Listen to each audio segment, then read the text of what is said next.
Out of the tool that pulls up the shingles. This one's from Lowe's. It works pretty good. With nails, you can come at it from any direction, and you basically slide it along on the bottom. Work from any direction with the nails. With the staples, you'll need to either go up from underneath or down, but you won't be able to go sideways because it ends up hitting the end of the staple, fold it over, you get hung up, you waste a lot of time. This is a really handy tool in that you can actually keep a minimum of 2 people busy, and you could keep as many as 3 or 4, but you'd have to change off. The guy working this thing is going to work hard to keep all the people busy dumping the shingles. When the shingles are colder, they pull off in larger sections. That's something we found out.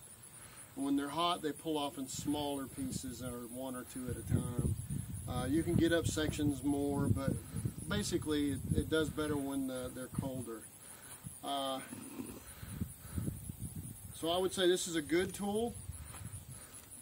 It's a little bit on the short side for me, but it's perfect for people under 6'3", and so you're basically shoving and then pushing down.